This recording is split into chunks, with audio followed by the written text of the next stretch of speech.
Future city ఏదైతే ఇదివరకు pharma సిటీగా కేసీఆర్ టైంలో ఓకే చేయించుకుని దానికి సంబంధించినటువంటి దాదాపు 14,000 ఎకరాలు ఏమో ఉందనుకుంటా ఫార్మా ఇండస్ట్రీస్ అన్ని అక్కడ పెట్టేటట్టు అదంతా సిస్టమ్ చేస్తే దాన్ని ఫార్మా హబ్ని తీసేసి తన ముద్ర వేసుకోవడానికి అదే భూమిలో ఫ్యూచర్ సిటీ అని పెట్టి అన్ని కంపెనీలను అక్కడికి తీసుకొస్తామని చెప్పి అట్లాగే జీడిమెట్ల ఇట్లాంటి చోట్ల ఉన్నాయన్నింటినీ కూడా తీసేసి అక్కడి నుంచి వేరే చోటకు అన్నటువంటి సిస్టమ్ తీసుకొచ్చి వాటిని మార్పు చేసేటటువంటి విధానానికి తీసుకొస్తున్నటువంటి Revanth Reddy future city commissionerate ప్రారంభం అయితే ఇబ్రహీంపట్నంలో చేసేశారు.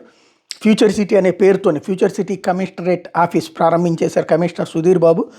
22 పోలీస్ స్టేషన్లు, 3 జోన్లు, 6 సబ్ డివిజన్లు ఏర్పాటు చేసేశారు. అంటే తద్వారా ఒక చట్టబద్ధత అధికారికమైనటువంటి ఒక గుర్తింపు ఫ్యూచర్ సిటీ అనే పేరుకి ఇవ్వడం ద్వారా పారిశ్రామికవేత్తలు కావచ్చు, వ్యాపారవేత్తలు కావచ్చు, ఎవరైనా అక్కడికి రావడానికి వచ్చినటువంటి వాళ్ళకి ఆ పేరుతోనే పిలుచుకునేటటువంటి విధంగా స్ట్రాటజిక్గా అడుగు వేసుకొస్తున్నారు రేవంత్ రెడ్డి.